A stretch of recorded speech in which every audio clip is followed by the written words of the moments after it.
Hey guys, Houls here from Houls Fitness, back with another Q&A Monday. I got some great questions this week, and I could actually do a series on all of these actually, but so I'm going to try and cut them down as best as possible. But like I said, I could actually do a single video on each one of these questions. But we'll kick it off with question number 1, and this comes from Trav Mir, a good friend of mine that spent a bit of time with me over in Japan. But he's asked, is it possible to cut and bulk at the same time, to put on muscle while in a calorie deficit? Okay, so this question is the age-old, can you lose fat and build muscle at the same time? Simple answer, no.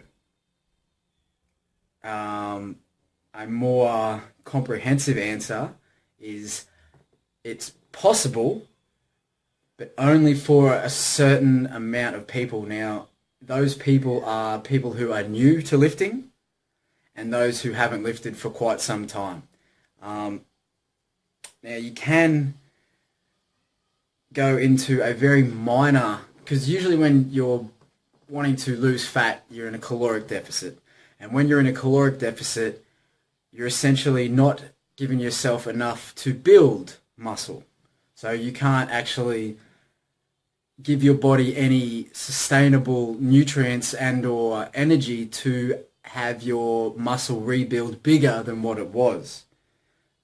This is a controversial topic. However, from the research that I've found, the across-the-board answer, and from my own experience, is you can maintain weight, maintain muscle and lose fat, but to actually build muscle, no. I wouldn't say that is possible, and not to an extent where people think they're going to get huge and also cut at the same time. You can stay what is called anabolic, meaning that you can stay in a state where you're trying to build muscle, and that comes from a lean cut, not a huge deficit in calories. So not a huge amount of calories should be taken off. My advice would be to pick one. Pick whether you're going to build muscle or you're going to cut fat.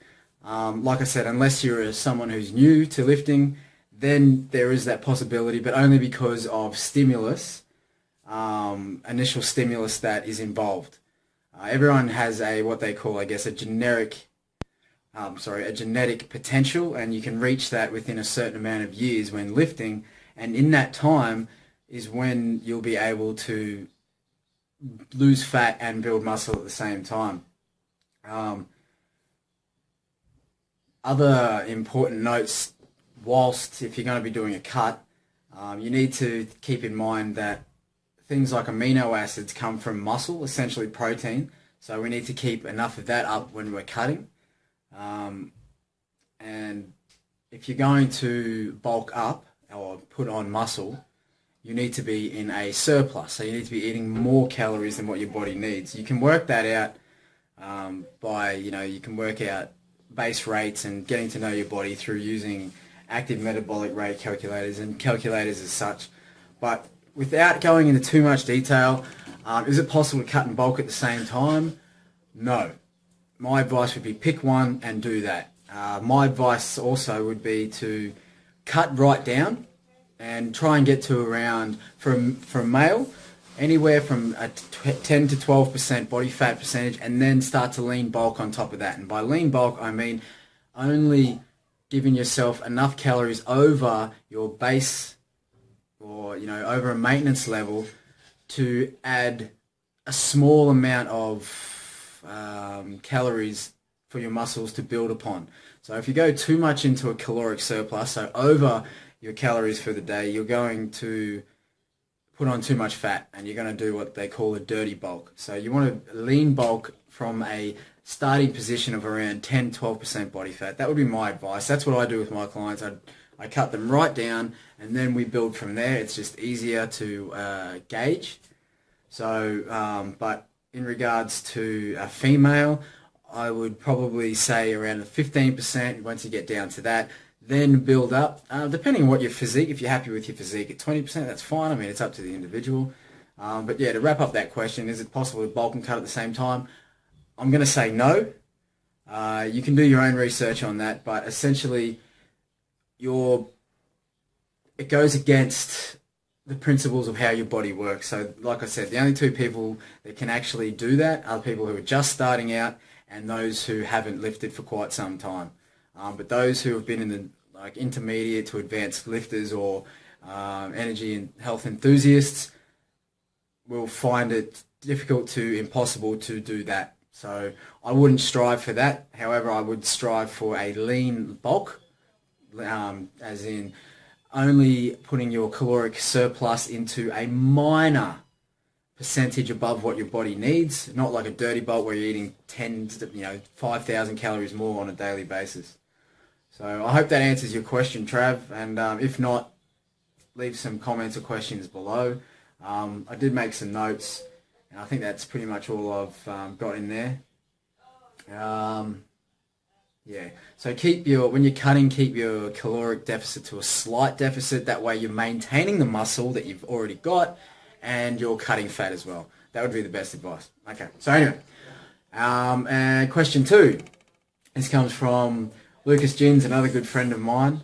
And Lucas has just started lifting again and he's wanting to know all the ins and outs.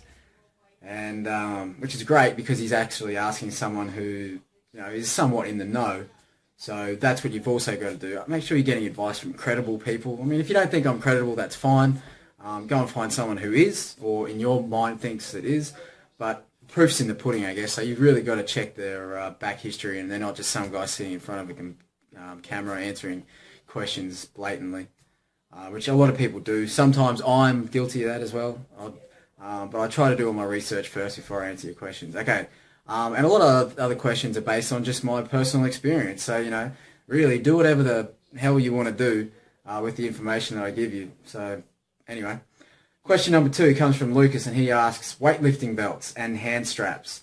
What are they good for, and should everyone be using them? And if so, how do I know what's best for me? So, okay, weightlifting belts. They're the ones that go around your they're around your stomach.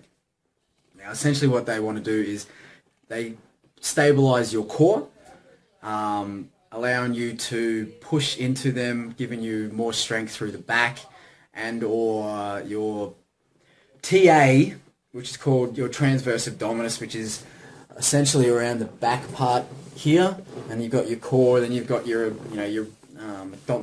rectus abdominis, which is your aesthetic muscles, the ones that stick out and you see, and everyone's got a six-pack, etc. Anyway, so those are the weightlifting belts. You see those, and for those of you who don't know, hand straps are what, they go around here.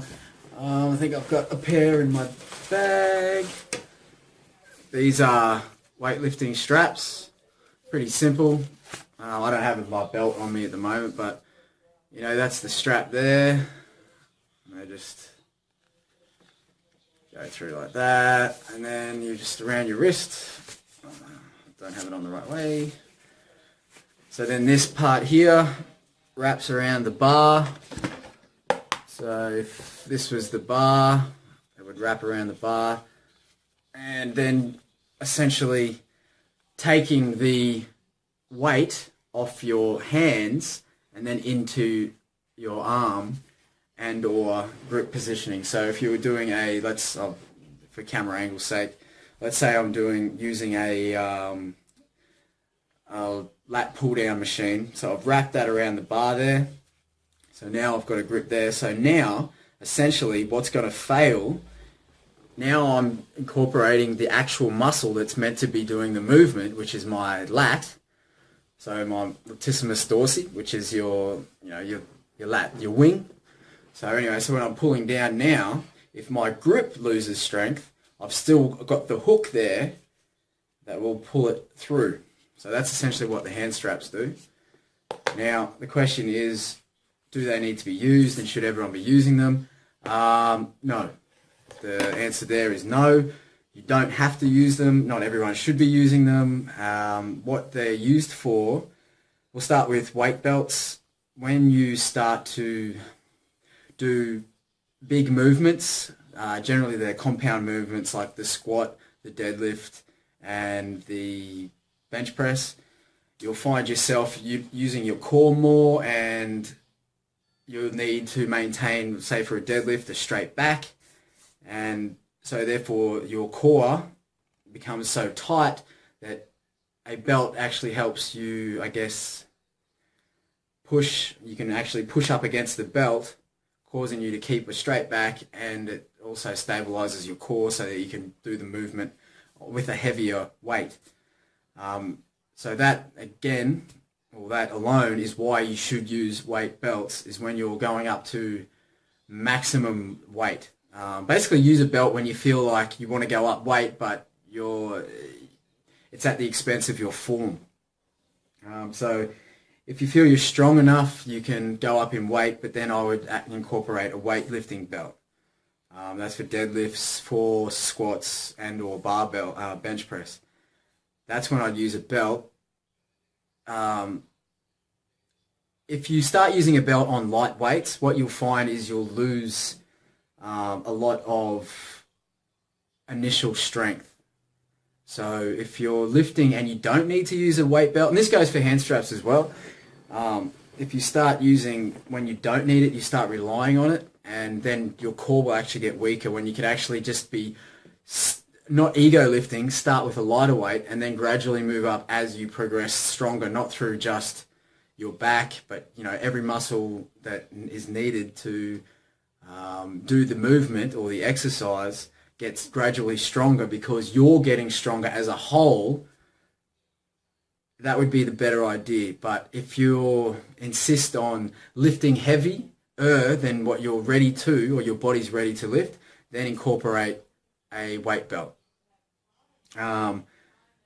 Because like I said, if you start using weight belts when you don't need them, then you're essentially ruining a core foundation for your strength, if that makes any sense. So don't use weightlifting belts unless you need them and you're going up in weight, and or you've got a back problem. I guess another thing, if you've got issues with your back, then I would say use a weight belt. Now also the weight belts that you should use, if you're going to use a weight belt, make sure they're the ones that have the hooks, like a belt buckle, that actually lock in. Don't use Velcro ones because they just rip open and you could be mid lift and then it pops open, and then you want to be able to actually because when you breathe out and you tense your stomach into the belt, it stabilizes and makes your whole core that much stronger.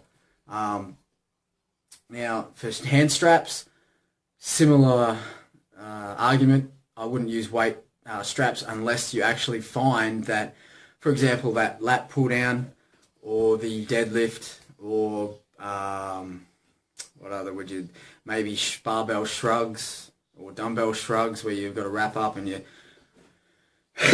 you'd use the hand straps when your grip is getting weaker, and that's the only thing that's lacking, but you've still got enough strength in, say, your traps to do a dumbbell shrug, but it's your grip that's failing.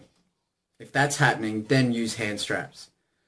If your lat pull down, if your back's strong, but it's actually your arms and your grip that's starting to fail first before your lats, or that muscle part because of your grip, then use hand straps.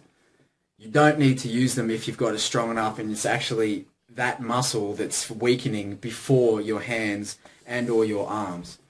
So if I was doing a deadlift and my grip strength was slipping, but I could still move the weight, but I could only hold on for a couple of seconds or a couple of reps, and then my grip strength would fall out, then I would recommend hand straps and or gloves. And a lot of people say, oh, don't use gloves because you're going to lose your hand grip strength. Well, I don't do deadlifts to get finger and hand strength. I don't do dumbbell shrugs to get better grip strength. I do them to get bigger traps. And if I'm not exhausting my muscles in my traps or my back for my deadlift, then I'm not doing it properly, and that's where hand straps could come in, and that's where they're beneficial. So I hope that answers your question, Lucas. And I guess it's best for me, the answer with the belt, make sure it's the buckle one, and leather, obviously stronger. And the hand straps, look, I think I picked these up for about $2, $3 on eBay. You know, and they're fine. They're not, what are they? They're not even a real brandy name, but they do the job. And it's $3 as long as they, you know, you get all sorts. You can buy ones that actually got the hook in them, so it's just a band, and then they actually got a hook there, a metal hook for you. So literally, you just hook it on, and you do that, and you don't have to wrap the thing around. I mean, that's easy and convenient, but it also limits you to positioning in the bar. But anyway, hope that answers your question. If not, give me a follow-up question below. Okay, and question 3. Should I lift weights? And this comes from Deborah Ungussi. Sorry if I've pronounced your name wrong. So, should I lift weights? Yes, absolutely. Now, why? Because the more muscle you have, the more fat you burn. The more fat you burn, obviously, the better you're going to look. Well, in the social eyes, that is. But, you know, essentially, that's what's going to do it for you. Lifting weights, resistance training, strength training, that's what's going to get you that fat loss if that's what you're after. And, you know, should you lift weights? Yeah. I assume that's, I don't know why, there's no real follow-up to that. Should I lift weights? Yes, absolutely. Deborah, lift weights. Anyone can do it. Man, woman, child. You know, there's multiple reasons why you should. Now, question 4. What is the best way to lose fat? And this comes from Jason Camp. Well, the simple answer to that is there is no best way to lose fat. Simple rule of thumb, you want to be expending more energy than it's coming in. It is really that simple. So if you're only burning 2,000 calories but you're eating 3,000 calories, then you've got 1,000 calories. What's it going to do? It's going to shift to fat. It's going to be stored. You know, so basically you want to be burning more energy out than the energy that's coming in. So if you want to lose fat, the best way to do it is find out what your body needs and then eat less or have an energy output less than the energy input. So the energy input's obviously food, and the energy output could be, you know, cardiovascular activities and or reducing your food to match. I hope that makes sense. And question 5, do I need to take dietary supplements? This comes from Michael Ritter, sorry. And the answer to that question is no. You don't need to take dietary supplements unless you have a documented vitamin deficiency. So obviously you might be, maybe you're prone to iron or calcium or something like that. Then obviously that would be something that's been prescribed to you anyway. But all these other things like your fat burning supplements that come out because they're pretty popular, no. Just make sure that your diet's on, well, sorry, not diet, because I hate that word. I mean, diet is temporary. But make sure your nutrition plan is on point. You know, so make sure you're getting enough protein, enough fats, enough carbohydrates. If you'd like to know what that is, I've got videos on splitting up your macronutrients. I'll put them in the link below. But no, you don't need to take supplements if you're getting sufficient, enough from your nutrition. You know, a lot of people take protein supplements. I am one of those people. And that's good, and it's really just a convenience thing. And also the fact that for me, when I have protein and I don't want fat or carbs to go with it, that would be the best source of protein powder. Because obviously it's, you know, 0 to, you know, very slim to none fats and or carbs, and I can just have my protein. Whereas if I'm going to have a complex protein source like eggs or chicken or fish, you get an offset or a trade-off of having high protein, but you also might have some fats that go along with it, and they might not suit your macronutrient needs for the day in regards to your caloric intake. For someone like myself who actually counts all his calories and his macronutrients, I've got to keep them pretty solid and on point. So I do take a dietary supplement being my protein powder. I do also take creatine, and I also take fish oil tablets and a multivitamin. But that's just to keep a nice balance because, you know, you can never have too many vitamins. Well, you can, don't quote me on that. But yeah, so do I need to take dietary supplements? Michael, No. But make sure that your nutrition is on point. Now, this has gone on long enough, guys. I hope that's enough information for you for the Q&A Monday. Any questions, comment below. Don't forget to comment and subscribe. And we'll see you again next week. Bye. So